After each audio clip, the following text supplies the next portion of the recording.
Mga guys, magandang araw sa inyong lahat. Magandang araw at umaga, hapon, saan man kayo naroon, magandang araw sa inyong lahat. May share lang ako sa inyo na ating ginawa. Ito yung battery. Sirala siya. Battery. Battery na itong ilaw. Ang ginawa ko ito. Pinalitan ko ng ganitong battery.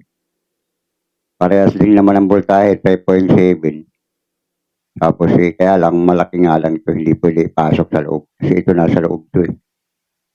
Nasa loob ng ano dito para magamit lang, ginawa ko ng ano. Kaya ayan, gumagana na. Diba? Maliwanag pa oh. Ayan oh. Diba?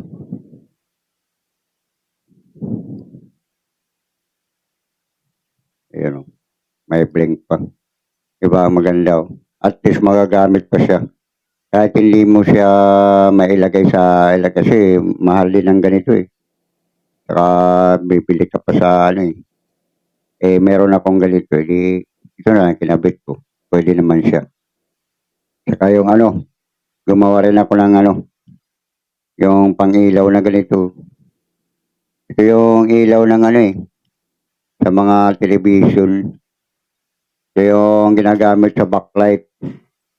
Backlight ito Ginawa ko para minsan pag walang ilaw, pwede natin gawin na ilaw to. Ayan maliwanag din Ayan Ayan Ayan maliwanag Pwede na siyang pang-emergency light. Tapos pag linagyan ko rin ng charger, ayan Type C na siya. Pag sinasal mo siya, Type C. Ayan diba? Type C siya Pag nalulubat, kasi dalawa ito. Pero matagal naman siya malubat kasi dalawa, dapat isa lang dapat kung dalawa, mas makunat siyang malubat. Kaya matagal, pag ito lang ang ilaw ng gagamitin mo, napakatagal. 2 araw bago malubat. Kahit mga 24 oras mong paanda rin to, pailawin, hindi siya malulubat agad. Kaya napakagaling. Yun lang ang atin na i-share ngayon meron lang sana tayong hihilingin sa atin mga judge at napanood ko to sa may nag-vlog nito na hihingi siya ng tulong. Humihingi siya ng sa mga judge na mag-voice out naman sa mga judge na mga attorney na magagaling. Sa mga magagaling, humihingi siya ng tulong sapagkat niloloko daw tayo ni Boying. Kahit mali na yung ginagawa, mali na yung desisyon, wala man lang nagbo-voice out na mga attorney. Ang sabi pa nga niya, sila lang magagaling ang mga abogado, mga attorney, mga judge. Bakit hinahayaan natin yung maling mga desisyon na wala man lang kumukontra? Bakit? Anong dahilan? Ipaliwanag nyo sa amin. Ako rin, nagtataka rin ako Bakit? Kahit mali na yung mga direksyon ng mga sinasabi, walang kumukontra ng mga judge na magagaling natin. Ang dami natin magagaling ng mga attorney, mga judge. Ang dami dito sa Pilipinas. Magagaling talaga. Talagang wala kang masasabi sa kagalingan. Kaya lang, bakit kung yung mga maling wala nagkumukontra? Ano ba? Na may pinapalam ba ang bibig natin upang kumontra? Kung ako lang judge na magaling na judge, magaling na attorney, tututulan ko sila i-voice out ko na mali yung ginagawa nila Ang alam ko, parang isa-isa lang ang magaling dito na attorney Si Marcolita, magaling kasi nagbo-voice out siya. Talagang kung ano yung totoo, sinisigaw talaga niya.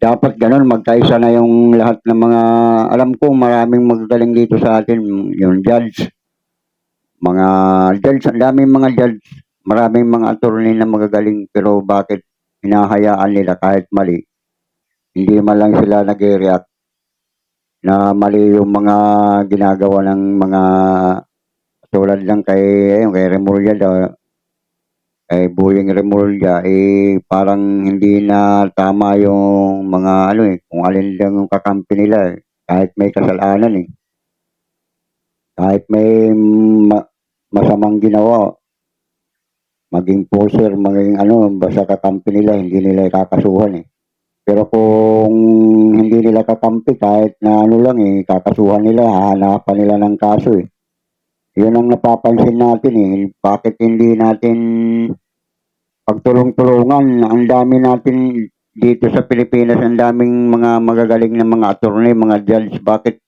wala man lang nagbo-voice out sa atin na, hoy, mali yung ginagawa mo. Nananahimik lang kayo Dapat mag-ano rin kayo. Kaya nga kayo nag-aral dahil magagaling kayo na nag-aral mga attorney. Bakit tahimik kayo? Di man lang kayo mag-voice out na mali na yung ginagawa ng mga mambabatas natin. Hindi man lang kayo nag-ano nananahimik kayo kung ako lang ang judge, ako lang ang attorney, i-voice out ko yan na mali yung ginagawa nila Ako kahit ako, hindi man ako, wala man akong mataas na pinag-aralan pero i-voice out ko sila na dapat mali yung ginagawa nila, hindi nila ipagpatuloy. Kasi dapat kung alin lang yung tamang sa batas, kung aayon sa batas natin, dapat yun ang gagawin. Hindi yung nagkasala na Bilyon-bilyon na, trilyon-trilyon na yung mga ninanakaw. May mga nagtutulak pa ng mga drugs na may nahuhulihan ng drugs, hindi man nakukulong Pero pag nahulihan lang ng isang balot na kakapiraso habang buhay kukulong Kasi hindi nila kakampi Pero kung kakampi nila, kahit libo-libong milyon-milyon, trilyon-trilyon ng halaga ng mga illegal na ano hindi nila ikukulong kasi kakampi nila Yun ang mali. Dapat kayong mga attorney na magagaling, mag-voice out din kayo na hindi na tama yung ginagawa. Ano bang walang kwenta rin yung pag-aaral nyo ng pagka-attorney na maging naturingan kayo na magagaling attorney, magagaling na judge, pero hindi man lang kayo nag-react. Hindi kayo tumutulong sa bansa. Pera lang ang hinahanap ninyo. Dapat kung gusto niyo makatulong sa bansa natin Pilipinas, kayo na mga attorney, mga judge, mag-voice out kayo na mali na yung ginagawa ng mga mambabatas natin. Mga magnanakaw, mali na. Di man lang kayo nag-iingay. Mayroon bang na-interview ng mga judge, may mga na-interview ng mga attorney na lumalaban sa mga masamang bisyo, masamang mga gawain. Mayroon ba na-interview sa television? Wala Tahimik kayo Tahimik kayo na hindi kayo nag-ano Hindi man lang kayo nagbo-voice out Ayun ang mahirap Dapat ang dami, hindi lang siguro sa buong Pilipinas, ang dami ng mga attorney natin magagaling. Mga judge na magagaling. Bakit wala man lang nagpapa-interview na laban sa mga masama, laban sa mga drug addict, laban sa mga masasamang ginagawa, mga nangungurakot. Wala man lang nagpapa-interview. Kaya dito rin natin mawaglit, maisipan natin na siguro may tapal ang sabi nga nung paano ka magsasalita kung may tapal yung bibig mo, hindi ka magsasalita.